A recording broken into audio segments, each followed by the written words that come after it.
Белоглав лешояд. Лешоядите са дневни грабливи птици от разред ястребоподобни. Разпространени са в Европа, Африка и Азия. В България са познати 4 вида лешояди – египетски, белоглав, черен и брадат лешояд. Белоглавият лешояд е една от най-едрите птици в България. Дължината на тялото му е около 1 метър, размахът на крилете достига 2 метра и 70 см, а теглото варира от 7 до 11 кг. Женските, както при повечето хищни птици, са по-едри от мъжките, имат силно развито зрение. Белоглавият лешояд се храни само с мъртви, едри домашни и диви животни. Има изключително силни стомашни сокове, които смилат храната и убиват развилите се в загниващото месо бактерии. По този начин лешоядите предотвратяват появата и разпространението на опасни зарази и болести и са естествените санитари в природата. Лешоядите са колониални птици, живеят на групи. Също така, лешоядите са моногамни, имат един брачен партньор и двойките остават заедно за цял живот. Гнездото се изгражда от двете птици и достига диаметър до 1 метър и 20-30 см височина.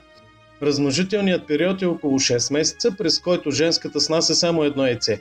Мъжкият и женската участват наравно в мътенето и в отглеждането на поколение. Възрастните поглъщат намерена храна, частично я преработват, след което я повръщат в гнездото за малкото. Белоглавите лешояди започват да се размножават след достигане на 4-5 годишна възраст. Живеят до 20-30 години.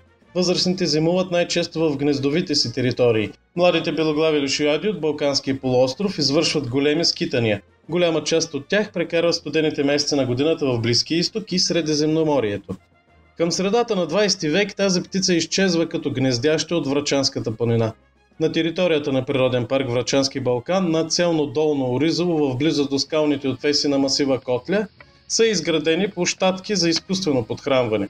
Тук е построена и голяма волиера, клетка, където се отглеждат белоглави лешояди, внесени от Испания и Франция. Птици са маркирани с цветни пръстени и на крилата им са поставени крилни марки.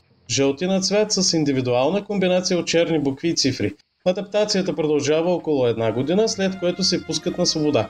Крайната цел е белоглавите лешояди отново да загнездят на територията на природен парк Врачански Балкан.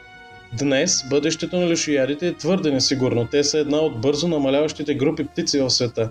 Със своята дейност човек променя условията на околната среда, създавайки многобройни рискове за живота на лешоядите. Намалява пасищното животновъдство, зачестява употребата на различни химически препарати, бракониерският отстрел, ограбването на гнездата, опасната електропреносна мрежа и вятърните генератори са директна заплаха за живота им.